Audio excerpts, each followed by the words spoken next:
Okay, so I've been thinking about this and my brain is just absolutely spinning right now. Like, I literally cannot sleep because I keep going over the General Hospital spoilers for Tuesday, March 17.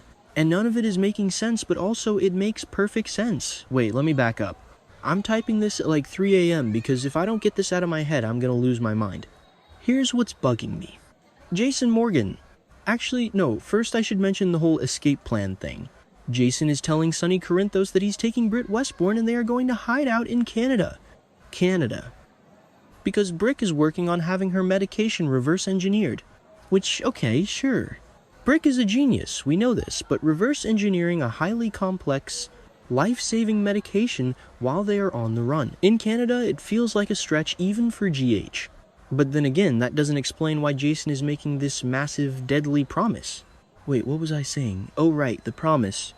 Jason insists to Sonny, and I quote, "On my way out of town, I'm gonna eliminate that bastard." He's talking about Ross Cullum. Ross Cullum, the WSB traitor who is currently breathing down everyone's necks. Jason wants to wipe him off the map before he disappears with Britt. But, like, is that even smart? Jason is usually so calculated, right? He's the enforcer, the guy who thinks 3 moves ahead, but right now he's acting purely on emotion because Britt is in danger. It's weird. Like, really weird. The whole thing is just weird. I mean, not exactly, but kind of. Jason has always been fiercely protective, but announcing a hit on a highly connected WSB agent right before you go on the run just feels like he's painting a giant target on his own back. Or maybe not. I don't know. Maybe he thinks taking out Cullum is the only way to ensure nobody follows them to Canada. But the spoilers say his plot is going to come with some massive snags and go off the rails in a big way. Cullum is going to catch on. I just know it. I think it was episode 12. Or 13. Somewhere around there, where Cullum showed how deeply embedded he is. If Cullum catches them, we are looking at kidnapping chaos, or worse, another presumed death for Jason. How many times can this man die and come back? I am exhausted just thinking about it. Actually, let's pivot for a second, because my brain just jumped to the hospital drama and I cannot stop thinking about Jordan Ashford. Okay, I know I just said the opposite about Jason being the most stressful part of the show, but hear me out. Jordan is pregnant, and Stella Henry found the pregnancy test. Stella. Of all people. You just know Stella cannot keep a secret to save her life when it comes to her family, but she's also deeply, fiercely protective of Curtis. So she's holding this test and she's looking at Jordan, and they have this intense moment at GH. Monday's preview video literally has Stella asking, "Are you saying it's possible you might terminate the pregnancy? Terminate?" That is huge. Jordan is actually mulling over whether she wants to move forward with this pregnancy or not, and honestly, can you blame her? Her life is a mess right now. But wait, it gets so much worse. Because Portia Robinson already knows. Probably doesn't matter, but I noticed the way Portia was glaring in the background of a scene last week, and now we know she figured out Jordan's pregnancy during a run-in at the nail salon. A nail salon? Of all the places for a massive soap opera revelation, they are getting their cuticles pushed back while Portia connects the dots. And Portia lashed out. Of course she did. Portia is already dealing with her own pregnancy drama, the whole who is the daddy Curtis or Isaiah mess. And now she finds out her husband's ex-wife is also carrying a child. The double daddy news is going to absolutely destroy Curtis. It's going to throw him for such a loop. But here's the thing, Jordan ran straight to Curtis and blabbed when she found out Portia had a bun in the oven. So is Portia going to take the high road? Or is she going to get revenge and tell Curtis before Jordan has the chance? I feel like Portia's going to spill it. She's anxious, she's secretive, she's vengeful right now. But if she does that while Jordan is actively contemplating termination, the emotional fallout is going to be apocalyptic. Wait, let me rethink this. If Jordan terminates and Curtis finds out Portia knew and didn't tell him or told him in a spiteful way? No, wait. If Portia tells him and he rushes to stop Jordan, it's too much. The layers of betrayal here are insane. I'm basically just pacing my room in my head right now. Curtis is consulting Alexis Davis for legal leverage regarding his rights to Portia's baby. And now he might have another baby on the way with Jordan. This guy's life is a literal roller coaster. Anyway, the point is... Wait, what was the point? Oh, the point is that Stella is caught in the middle of this. Stella is going to suspect Jordan doesn't want to keep the baby, and Stella is heavily pro-family. Will she stay quiet? I don't trust Stella to stay quiet. She's going to meddle. She always meddles. And speaking of meddling in messy situations, let's talk about Molly Lansing Davis and Cody Bell. Okay, first of all, Tracy Quartermain falls off a horse. Just randomly, Tracy is in the stables looking all frazzled, and she admits she fell off her horse. Cody, being the sweet, attentive guy he is, makes sure she's okay. And then he uses the opportunity to get some advice from Tracy about his situation with Molly. Tracy giving relationship advice. That's hilarious, but also kind of iconic. But this is just the setup. The real meat of the story is when Cody shows up at Alexis's place for an important discussion with Molly. Molly has been pushing Cody away, and we all know why, but she finally admits it. She apologizes to him. She says he's making this so much harder for her because he's so sweet and attentive. And then she just lays it all out. The endometriosis, the severity of her condition, the absolute crushing reality of her inability to have children. I mean, my heart breaks for Molly. After everything that happened with Christina Corinthos Davis and the surrogacy that ended in tragedy, which, by the way, I am still not over. That storyline was traumatizing. Molly just doesn't see kids in her future anymore. She's completely given up on that dream. And she has to spill all of this to Cody to find out if it's a deal breaker for him. Is it a deal breaker? Cody has to mull over this new development and figure out where he stands. Honestly, Cody has always been a bit of a wild card, but he's grown so much. But then again, that doesn't explain why I feel this lingering dread about them. Maybe because Molly is so deeply traumatized that she won't let herself be happy even if Cody says he doesn't care about having biological kids. She's going to self-sabotage? I just know it. She's going to push him away again because she feels broken. It's a classic soap trope, but it hurts to watch because Molly has been through enough. I mean, not exactly, but kind of. She's always been the together sister, the lawyer, the one with the plan.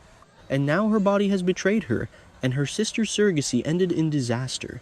She's unraveling. And Cody is just standing there holding the pieces. Okay, wait, I need to completely switch gears because I almost forgot about Laura Collins and Ezra Boyle. What is happening in Laura's office? Ezra Boyle just waltzes in for another visit. Laura is doing her classic, I am the mayor, and I do not have time for your nonsense routine. She insists she's beginning to care less and less about whatever Ezra is peddling. But Ezra drops a massive warning. He tells her that Jen Sidwell has ways of making her care if she doesn't cooperate. Jens Sidwell, the guy who is currently hosting that terrifying dinner party at Windermere trying to unite the families of Lucas Jones and Marco Rios. The guy who is flexing his power over Willow Kane. Sidwell is dangerous. He's authoritative, demanding, and ambitious. If Ezra is warning Laura about Sidwell, that means Sidwell's reach is expanding way beyond just the Windermere catacombs and the local mob scene. He's going after the mayor. Why does Sidwell need Laura's cooperation? Probably doesn't matter, but I noticed that Sidwell has been making moves that require civic cover. If he's running illegal operations out of Windermere, or if he's connected to the WSB trader Ross Cullum, wait. Stop. Is Sidwell connected to Cullum? My brain just exploded. If Sidwell and Cullum are working together, then Jason's plan to kill Cullum might intersect with whatever Sidwell is doing. And if Laura gets dragged into this, Dante Falconeri is going to get involved because he's PCPD. And Dante is already dealing with the Delilah investigation and the whole Maxie Lulu Nathan drama. It's all connected. It has to be connected. Actually, no, first I should mention that Dante is super aggravated right now because Maxie beat Lulu and Nathan to his office. But that's a whole other tangent. Let me pull myself back. Laura is being threatened by Ezra. Ezra is basically Sidwell's mouthpiece right now. If Sidwell can make Laura care, what is he going to threaten her with? Her family, Spencer is gone, Nicholas is a mess, Kevin is... Well, Kevin is Kevin. Maybe he threatens the city itself, I don't know. I'm just throwing things at the wall here. Let's go back to Jason because I am still so stressed about this escape plan. Jason and Britt. They are trying to get to Canada. Brick is reverse engineering the meds. Jason promises Sonny he's going to kill Cullum.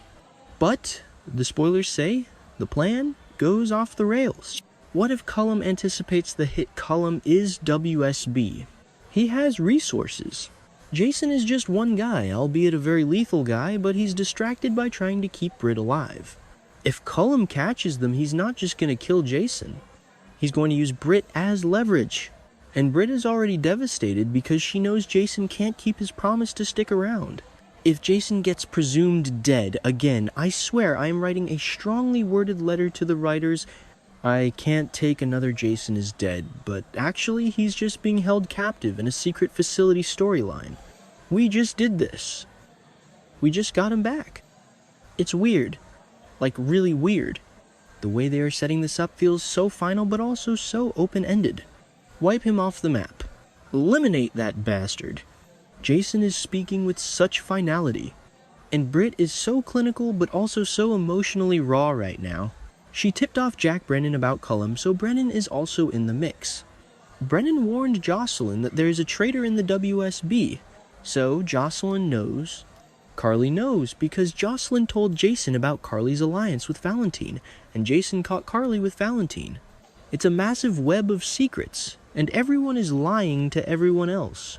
Okay, I know I just said the opposite about Portia being the most vengeful, but maybe Carly is actually the biggest wildcard here. If Carly finds out Jason is leaving for Canada and plans to kill a WSB agent, she's going to interfere.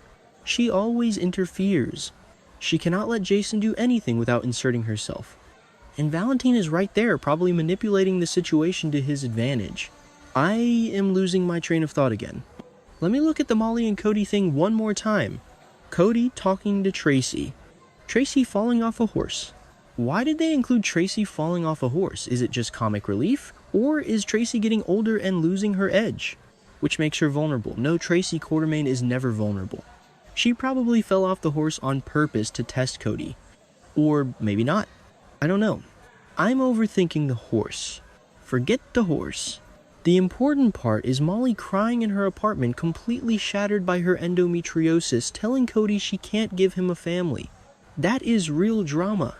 That is the grounded, emotional storytelling that balances out the crazy WSB traitor, Canada escape, mob hit plots. And then there's Jordan, sitting in GH looking at Stella holding a positive pregnancy test, wondering if she should just end it all the pregnancy. I mean, because her life is too complicated. And Portia fuming at the nail salon holding the nuclear launch keys to Curtis's life. Double daddy news. I can't get over that phrase. Curtis is going to need a stiff drink at the Savoy. He's going to need all the drinks. Anyway, the point is, the show is firing on all cylinders right now, but it's also making me so incredibly anxious. I'm second-guessing every single character motivation. Is Jason doing this for Britt, or is he doing it because he needs to feel like a hero? Is Portia mad about the pregnancy?